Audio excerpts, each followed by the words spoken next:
बिस्मिल्लाहिर्रहमानिर्रहीम। ये चैप्टर 13 में से एक क्वेश्चन है म्यूचुअल इंडक्टेंस के बारे में, और यहाँ पे हम एंड चैप्टर क्वेश्चन 13.22 सॉल्व करेंगे। इसमें सवाल ये है कि find current I0 in this circuit. तो ये I0 करंट है।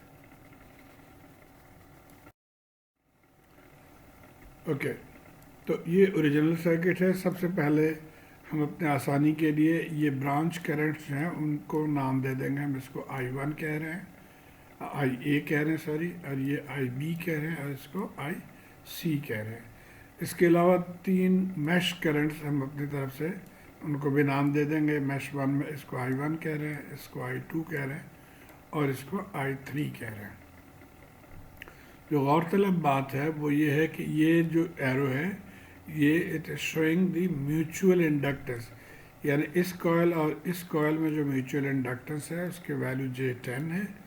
इसी तरह इन दोनों में म्यूचुअल इंडक्टेंस है उसकी वैल्यू J30 है, और इन दोनों की जो म्यूचुअल इंडक्टेंस है वो J20 है। तो इसको जहन में रखना है, और इसको जहन में रख के हमने इक्वेशन लिखना है।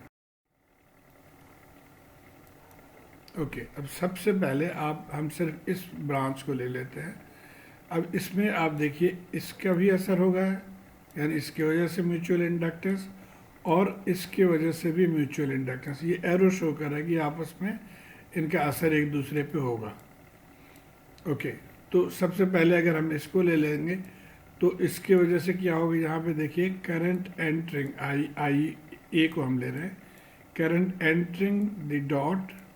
तो अब इसका मतलब ये होगा डॉट पॉजिटिव, यानी नीचे की तरफ इसकी वैल्यू पॉजिटिव होनी चाहिए और ऊपर नेगेटिव। लेकिन उससे भी पहले हम ये देख लें, हम यहाँ इस तरह से दो हमने लेना है। एक IA की वजह से जो वोल्टेज इंड्यूस होगा वो, यानी ये, और एक और बॉक्स हम ले लेंगे जो IC की वजह से वोल्टेज इंड्यूस होगा। तो इस तरह से हम इसको लिख लेंगे, ऊपर नीचे लिख लें या दोनों इकट्ठे लिख लें, आगे पीछे कर लें। अच्छा, और वैल्यू अब क्या होगा, इसकी वैल्यू देखिए, ये J80 है, सॉरी J10 है, और उसके साथ I1 लगा के तो हम यहाँ पे हम लिख देंगे, ये देखिए J10 I1, और ये म्यूचुअल इंडक्टेंस J30 है, तो MIC, तो J30 IC ये हो गया। अब आते हैं हम इसकी पोलैरिटी मार्किंग है। तो जैसे मैं बता रहा था कि यहाँ से अगर आप देखें तो करंट एंटरिंग द डॉट, तो डॉट पॉजिटिव, यानी नीचे की तरफ पॉजिटिव होना चाहिए। तो यहाँ पे हम पॉजिटिव साइन मार्क कर लेंगे लाइक दिस। यहाँ हमने पॉजिटिव मार्क कर लिया और ऊपर नेगेटिव। अब इसी तरह अब इससे देखते हैं, यहाँ भी डॉट एंटरिंग, तो डॉट पॉजिटिव, यानी यहाँ पे भी नीचे की तरफ पॉजिटिव होना। तो ये बॉक्स उसके लिए है, IC के लिए, तो इसके भी नीचे हमने पॉजिटिव लिख लिया और ऊपर नेगेटिव लिख लिया। तो ये टेक्निक फॉलो करते हुए हम बाकी ब्रांचेस को भी इस तरह से हम उनकी पोलैरिटी मार्क कर देंगे। अब देखिए यहाँ पे भी 2 हो जाएगा। एक क्या हुआ, 2 IC की वजह से, क्योंकि इनकी आपस में कपलिंग है। सो J20 IC, और एक इसमें क्या होगा, इसकी वजह से होगा IB की वजह से, सो J10 IB। और पोलैरिटी जैसे मैंने बताया, आई होप कि आप उसी तरह इसको फॉलो करके इसकी पोलैरिटी आप लिख सकेंगे यहाँ पे। यानी डॉट एंटरिंग तो डॉट पॉजिटिव, लेफ्ट साइड पे पॉजिटिव हो गया, और यहाँ पे भी ये डॉट एंटरिंग तो डॉट पॉजिटिव, तो इसमें भी लेफ्ट साइड पे पॉजिटिव, और इसी तरह ये। तो ये हमारे जो म्यूचुअल वोल्टेजेस हमने ड्रॉ कर लिए।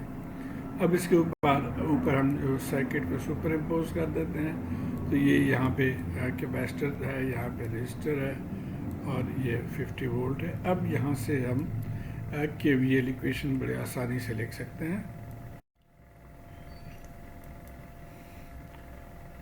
तो अब ये पॉइंट आप ध्यान में रखना है कि जैसे अब I1 हमने कहा था, I1 एक्चुअली क्या है कि ये IA क्या है, I1 minus I3। So IA is I1 minus 3। IB देखिए, IB ये ऊपर की तरफ है, तो I2 ऊपर की तरफ है, तो हम लिखेंगे I2 माइनस I1, सो I2 माइनस I1। और IC इधर अंदर की तरफ है, तो ये I3 भी अंदर की तरफ है, तो हम इसको लिखेंगे I3 माइनस I2, और फिर I0 एक्चुअली क्या है, वो I3 है। तो ये हमने करंट्स हमने मार्क कर लिए। अब हम आ जाते हैं वोल्टेज इक्वेशन पे। लूप 1 पे हम चलेंगे यहाँ से, तो ये -50, और उसके बाद अब इसको हम देख रहे हैं 20 IC हमने लिख लिया। और ये क्या है, इसमें से हम पहले इसी करंट को हम सिर्फ कंसिडर करेंगे। तो ये J40 I1 हो गया, और उसके बाद ये J10 IB हो गया, उसके बाद -J30 IC, फिर J80, ये क्या चीज़ है, अब ये देखना है कि J80 IB, लेकिन डायरेक्शन क्या होगा, उल्टा होगा, क्योंकि करंट IB ऊपर नीचे से ऊपर जा रही है। तो यहाँ पे पॉजिटिव, यहाँ पे नेगेटिव, इसलिए हमने माइनस साइन लिखेंगे, -J80 IB, और कहाँ क्या रहेगा, J10 I1, ये वाला जो है ये वाला। तो इस लूप के हमने तमाम पैरामीटर्स हमने लिख लिए। और इसी तरह अब यहाँ इसको हम सिंप्लीफाई हमने कर लिया ये IB के टर्म्स में। अब उसके बाद एक्चुअल तो हमारे जो करंट है वो I1 I2 हमने लूप करंट्स लिए थे, तो हमने उससे निकालना है। तो अब इनके I1 की वैल्यू हमने रिप्लेस कर दी, इसी तरह IB यहाँ से, और IC, और फिर इनको इकट्ठा कर लिया हमने लाइक टर्म्स को। तो ये I1 और I2 और I3 के टर्म्स हो गए, सिंप्लीफाई कर लिया और मज़ीद सिंप्लीफाई कर लिया। J से आप सबको मल्टीप्लाई कर देंगे, तो या J आप कॉमन करके इस साइड पे ले आए, जिस तरह से भी आपको आसानी लगे समझने में। अगर J से मल्टीप्लाई करेंगे, -J से मल्टीप्लाई करें, तो -J² वो हो जाएगा हम +1, और इसी तरह यहाँ पे भी आप -J से मल्टीप्लाई करेंगे, तो माइनस में से प्लस, और J² फिर माइनस, तो ये माइनस हो गया, इस तरह ये। तो ये आपका इक्वेशन नंबर 1 आ गया फ्रॉम द लूप 1। अब आ जाते हैं हम लूप 2 पे। एग्जैक्टली वही पैटर्न आपने फॉलो करना है, किसी एक साइड से चल रहे हैं हम, J10 और फिर उसके बाद J80 IB के टर्म्स में हम लिख रहे हैं, और फिर J30 IC, फिर ये आ गया, और इस तरह से। तो आई होप कि आप इसको फॉलो कर पाएंगे, एक एक को आप रुक के इसको देखिए। अब यहाँ पे हमने चूँकि I2 ही ओनली करंट है, तो I2 लिख लेंगे, बाकी भी हम आगे जाके सबको I1 I2 I3 के फॉर्म में हमने कन्वर्ट कर लिया। तो ये आ गया हमारा सेकेंड इक्वेशन। अब इसी तरह लूप 3 में यहाँ पे भी किसी एक साइड से आप चलें, तो हम यहाँ से चल रहे हैं -J50, और ये इक्वेशन हमने यहाँ पे लूप 3 का लिख लिया। तो ये हमारा तीसरा इक्वेशन जो है वो आ गया। अब ये हमारे 3 इक्वेशंस आ गए, और इनको हमने सॉल्व करना है। आसान तरीका ये है कि हम मैट्रिक्स फॉर्म में इसको लिख लें। इन तमाम को मैट्रिक्स फॉर्म में हमने लिख लिया, और उसके बाद आप 3 मैट्रिक्स बाई कॉम्प्लेक्स मेथड, जो मेरे एक वीडियो भी है इसके ऊपर, और मैं यहाँ पे भी आपको शो करूँगा कि कैसे इसको with the help of calculator solve कर सकते हैं। तो अच्छा, कैलकुलेटर में ये 8 वेरिएबल्स होते हैं, ABCDEF XYM, इनको हमने यूज़ करना है। तो इनको हम नाम दे देंगे, ये देखिए इनको हमने ABCDEFC, अब यहाँ पे भी C सेम है, तो इसलिए इसको भी C कर दिया, XY, और ये M है, और ये 0 0 हो गया। अब हमने करंट मालूम करना है। हमें याद होगा आपको कि हम ऊपर वाला करंट जो था वो I3 हमने मालूम करना है। तो I3 का फॉर्मूला है Δ3/Δ। अब ये तो हो गया Δ3 क्या होगा कि थर्ड कॉलम को आप इसके साथ रिप्लेस कर देंगे, तो ये डेल्टा आ गया, और ये ΔT देखिए थर्ड कॉलम को हमने रिप्लेस कर दिया। और उसी तरह हमने ये जो ABCD को बरकरार रखा। अब आप अगर इस यहाँ से ध्यान दें कि इसके मैट्रिक्स मल्टीप्लिकेशन क्या होगा। A जब हम ले लेंगे तो सिर्फ इस मैट्रिक्स को लेंगे, यानी A के साथ EY - XF, तो A E Y minus X F. उसी तरह ये अब माइनस बी हो जाएगा, और माइनस बी के बाद फिर ये कॉर्नर और ये कॉर्नर, और फिर सी के साथ ये कॉर्नर और ये कॉर्नर। तो ये स्टेप आप इसको आई होप आप फॉलो कर पाएंगे। और एग्जैक्टली सेम वे हमने डेल्टा 3 के लिए भी लिख लिया। तो यहाँ पे देखिए ये दोनों 0 0 है, सिर्फ ये टर्म हमारे पास रह गया।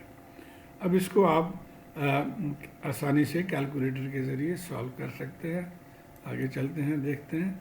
ये देखिए अब यहाँ पे I3, तो ये दोनों तो ज़ीरो हो गए, तो m dx माइनस सी हमने न्यूमरेटर पर रख दिया और इसको हमने डिनोमिनेटर पर रख दिया।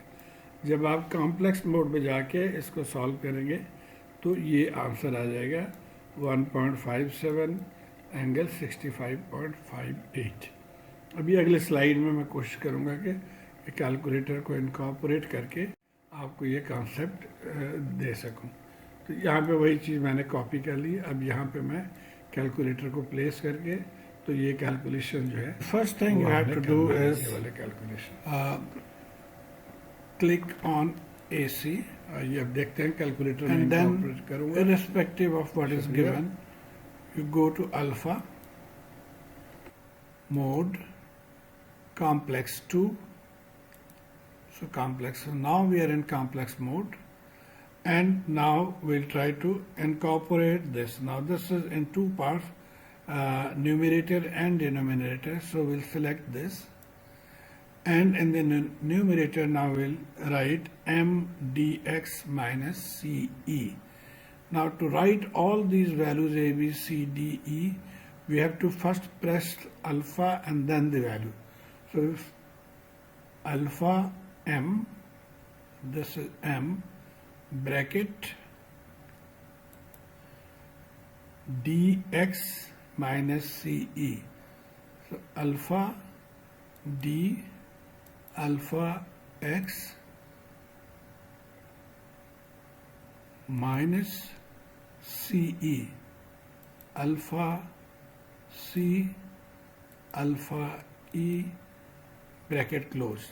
Now we have to come to the denominator, so we press this. So we are in the denominator, and same way now we need to write alpha e y minus x f. So alpha then a, bracket alpha e alpha y minus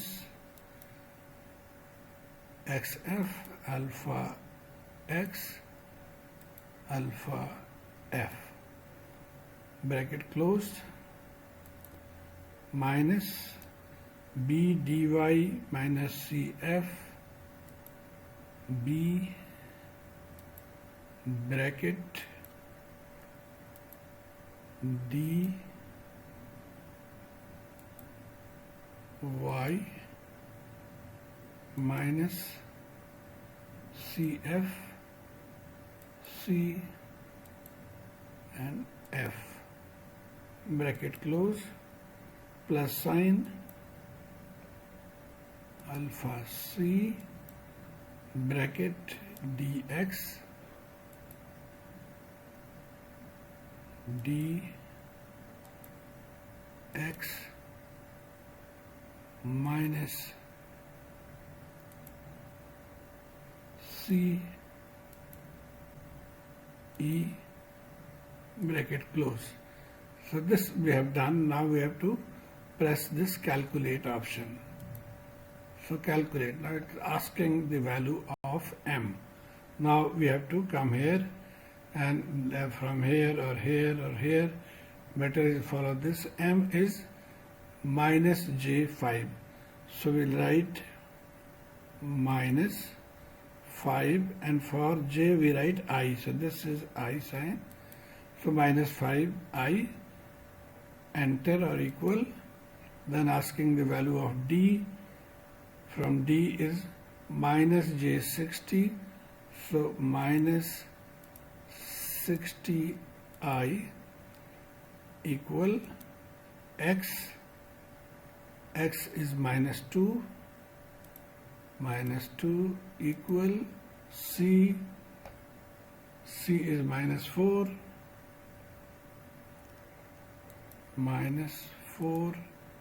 equal E. Okay, E is 100 plus J80. So it is 100 plus 80I, 100 plus J80, okay, equal A. Where is A? A is 10. So just write 10.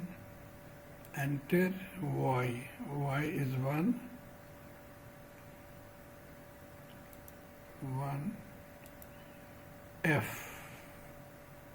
F is minus J20. So minus 20I equal B. Minus 6 equal, okay. So this is the answer in terms of a rectangular form, but this is not very easy to visualize. So what we'll do, we'll press this SD sign. So this is in terms of a rectangular value. So it's 5.9, 1.16. Ours is close. Maybe we might have made some mistake. And now to see it in polar form, we have to press Shift complex. We get 3 arguments. We need to select third number, polar angle theta. So 3 equal sign. And again this is in under root form, so we'll press SD. Okay, so 1.3 angle 62. Ours is 1.57 angle 66.